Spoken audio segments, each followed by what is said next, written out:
Eh kung ikakarga ko, sayang naman kasi alam ko naman hindi kakayanin ng ibon, mawawala lang. Kaya sa palaran na lang, hindi ko na lang kinarga.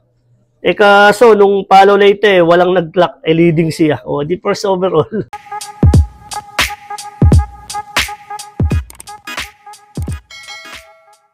Magandang araw mga kalapatids. Welcome kayo dito sa loop ko. Ako nga pala si Romel J. Malabonga, aka Gatuban Loop ng Mauban, Quezon. Yun, siyempre, bago ulit natin simulan tong video to, sir, maraming salamat po sa pag-unlock na makapag-loop visit sa'yo. Sir, pwedeng may pasyal mo kami sa loop mo? Oh, sige, tara. Yun, tara, samahan nyo kami. Let's go. Welcome kayo mga kalapatids dito sa aking loop. Bali, ito pala yung mga stock bird ko. Ito pala yung ibon ng tropa, si Paul Arevalo. Bali, dito niya muna nilagay sa loop natin.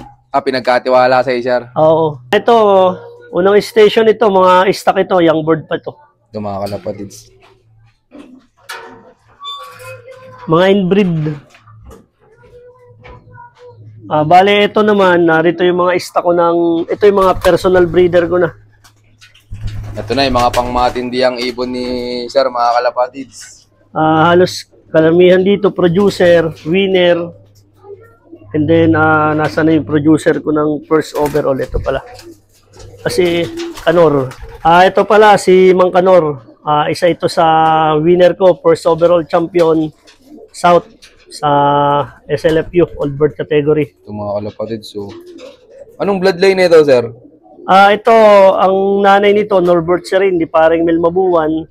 Ngayon, ang tatay niya, galing din kay Paring Mel Mabuan, yung line ni Mayok, White Cadillac. Ito. Hindi nyo sinali, sir, sa off-color? Hindi, kasi kuwan lang ito eh. Stock lang sana to. Eh, sinama ko sa training.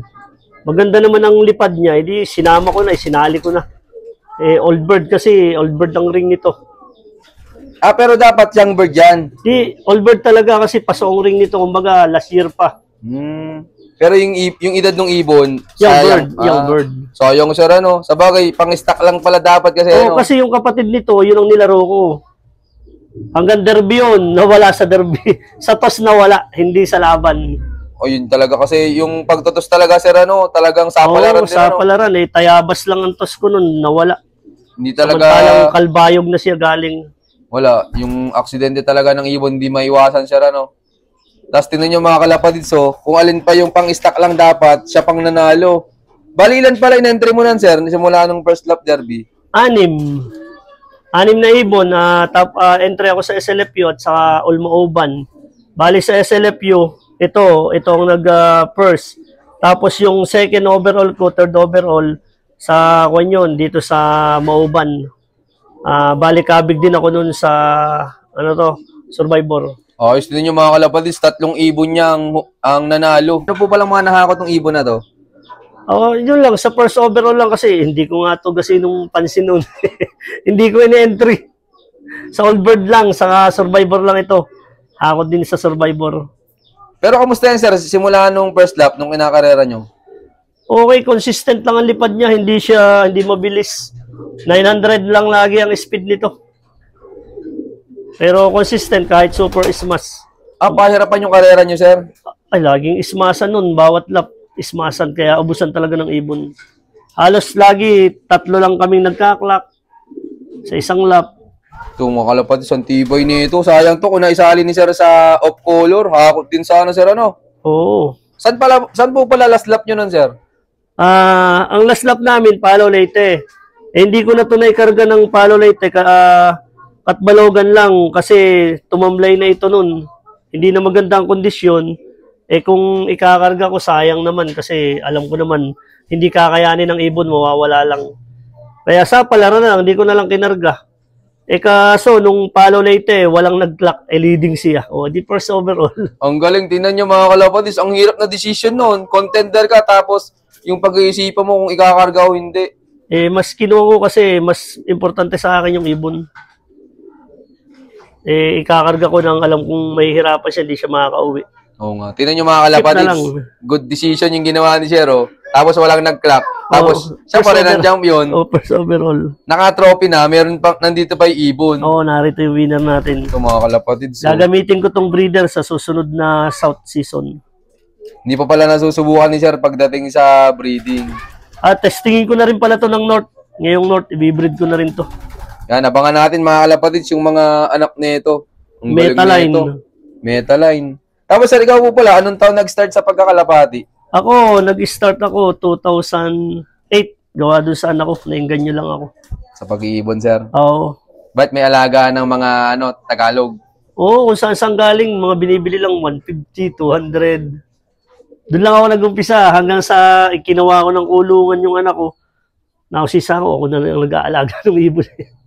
Tapos naingganyo na ako ng mga tropa, sumali sa karera. Wala kaya, training pa lamang. Atimunan pa lang, wala na akong ibon. Nawala na, Sir? Oo, wala na. Simula noon, napapasyal naman ako ng Manila. Bali, nag-aral ako sa Don Bosco, Makati. Napapunta ako sa Taguig. Naging tropa ko noon. Nakilala ko si paring Philip Nagit. Yan ang talagang nag-inganyo uli sa akin na mag-ibon. Binigyan niya ako ng mga personal na ibon niya. Yung mga winner niya and then yung mga breed niya na inilipad ko dito. Kaso hindi ko na ituloy paglalaro dahil nga nasa Manila ako. Nag-aaral ako noon. Yung mga breeder ko noon nabigay niya, inihabiling ko doon sa pinsan ko kay Regan, linyadang uwaklop. Ang ginawa naman ng pinsan ko, yung mga breeder inilaro.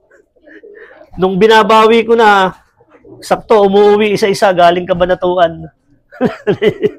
At least may naiuwi pa kayo, Sir, ano? Oo, kompleto naman. Nakuha ko yung mga breeder, nakauwi lahat. Doon ako nag-umpisa. Okay. Tapos, kamusta naman yung unang sabak mo, Sir, sa karera na? Nung meron ka ng mga, alam mo yung bloodline? Nung alam ko na yung mga bloodline, unang sabak ko noon, sa SLFU, medyo hindi ako pinalad nung unang sabak. Hindi pa kasi tutok dahil paalis-alis ako noon. Lagi din ako sa Manila. Kumbaga, pinaalagaan ko lang sa anak ko yung ibon. Ngayon, nung bumalik ako, yun, nag-focus na ako, QPRPA. Narito yung ibon ko, si Bangis. Si Bangis, yan yung second overall champion. Solo clocker siya ng Young Bird. Ang ongos nun, no? Yun, Sir, meron ka ng mentor? Ang mentor ko, simulat sa pool, si pareng Philip Nagit. Yan ang talagang simula umpisa nun. Siyang mentor ko lahat. Pagpili ng gagamiting ibon, pundasyon. Ibon lang naman yung ginamit ko nun Yun lang mga binigay niya sa akin. Pilim-pili. Yan ang ginamit ko. Kung paano magkondisyon ng breeder. Lahat. Tinuro niya sa akin yan ang talagang mentor ko talaga. Di ano, Sir, ano palang baseline mo dito sa mga ibon mo? Ang baseline ko dito, Nerds line, 100K line. Yan ang subok mo na dito, Sir? Oo, hanggang ngayon, simula noon, hanggang ngayon, sa iba-ibang mga loop na nakakuha sa akin ng ibon, napapanalo nila, nagsa-champion. Tapos, Sir, hindi ka na nagdagdag ng mga ibang bloodline? Marami, kasi napapunta na rito ang ibon ni pareng Sammy Vergara, si pareng Mark Joseph Gamboa, pareng Jeffrey Palacio, si pareng Edward Esperida, si engineer. Okay, so lahat yan, Sir, mga magagaling mag-ibon. Oo, tapos napadagdag si pareng Mel, Mabuan, yan, super din yan, King of North. Yung kay Sir Florante Bunag, yung Verbruggen at White Bandit. Yan ang mga naging baseline ko talaga. Pero ikaw, Sir, kapag magdadagdag ka ng ibon dito sa loop mo, ano yung pinagbabasihan mo sa ibon? Yung winner siya or nagpo-produce na kasi ang binibigyan nila sa akin, breeder na. O nag-produce na ng mga winner or inbreed ng mga champion. Ang nagbigay din ng sa akin dyan na magaling din ang mga winner niya, si paring Mel Mabuan. And then may mga winner pa ako nitong nakaraan, kay paring Sammy Vergara, yung Crack 52, and then yung Stitch, second at third overall champion. Si Sola, yung MacArthur. Yung MacArthur winner ko, second overall champion. Yun, 100K, DC Verbruggen. Yung 100K naman, ibon yun ibon ni pareng Erwin Roque. Kumbaga, bilhin niya kay pareng Munchi. Yan, si paring Munchi, yan, may mga nabigay din sa akin, magagaling yan. Munchi Nagit Canlop. Shoutout sa'yo, pre.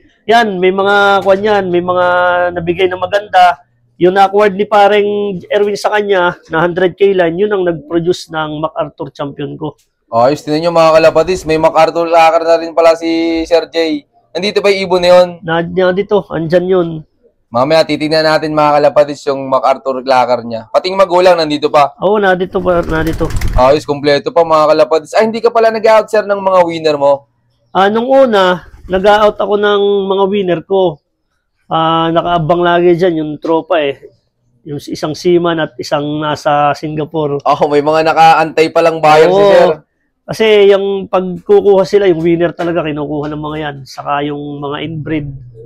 Magagaling ang napapunta ko sa kanilang ibon. Ang alam ko ngayon, bumibira ngayon kasi medyo natututukan na yung kay paring Rowie.